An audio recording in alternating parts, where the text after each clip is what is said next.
only one you, and you have only one life. Here's to making it beautiful and meaningful. Love always, Maria. Every morning I start my day with this version of St. Teresa's prayer. May today there be peace within. May you trust God that you are exactly where you are meant to be. May you not forget the infinite possibilities that are born of faith. May you use those gifts that you have received and pass on the love that has been given to you.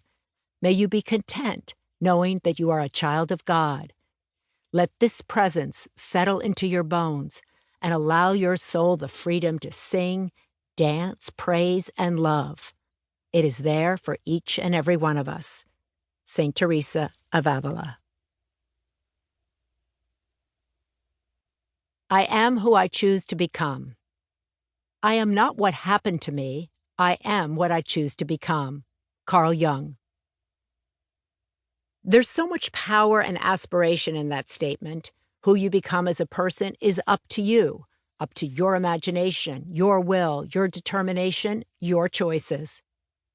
Ever since I was a little girl, I've been fascinated by people's life journeys. I've devoured hundreds of biographies and autobiographies, interviewed countless people from all walks of life, always intrigued by the way people negotiate their ups and the downs, the forks in their road, the hurdles they've faced. In other words, the choices they've made. And what I've learned is this: no one's life follows a linear path. No one's life is devoid of mistakes, pain, and regret. What I also know is that no one lives a perfect life. It doesn't matter whether you were born into a famous family or not. No one is immune to some kind of struggle, whether it's mental, emotional, physical, financial, or professional. Everyone has something to work through. And more often than not, that struggle is tough, scary, and lonely. But the good news is that each day gives us the opportunity to choose to begin anew. So today, start where you are, not where you wish you were, but where you are.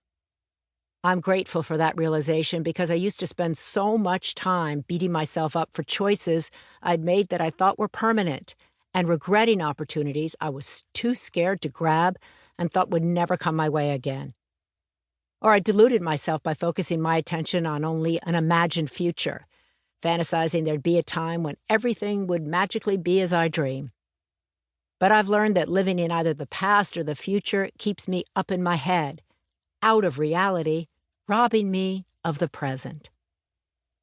So today I choose to live in the present. My intention is to authentically be myself as I am today. I try to stay conscious of not judging myself and others. And what I've discovered is that all that time and energy I spent in the past and the future, I can now spend on my family, my friends, my purpose, and my mission. In other words, my actual life. One of my favorite sayings is often attributed to Ralph Waldo Emerson. What lies behind us and what lies before us are tiny matters compared to what lies within us. So today, start where you are. The past is gone, the future isn't here. This day offers each of us a chance to be the person we want to be, not the person we wish we'd been yesterday or want to be tomorrow, but the person we already are. Dear God, I trust you will meet me right where I am. Help me to make choices that are good for me and those I love. Help me to become the person I'm meant to be. Help me to say and believe that today, that I am enough and I am worthy. Help me to know that each day is a gift and I can begin anew. Amen. Seeing the jewel inside. The most fundamental aggression to ourselves, the most fundamental harm we can do to ourselves, is to remain ignorant by not having the courage and the respect to look at ourselves honestly and gently. Pema Chodron. Are you looking at the gift wrap or the jewel inside? No matter who you are, no matter how old you are, the challenge is the same. How do we turn our focus away from the glittering gift wrap we think is us and focus instead on the jewel inside, the jewels we really are? It's hard. I think about the marathon that is life and the endurance it requires. I think about how hard it is to deal with change, to grow old, to see your family change.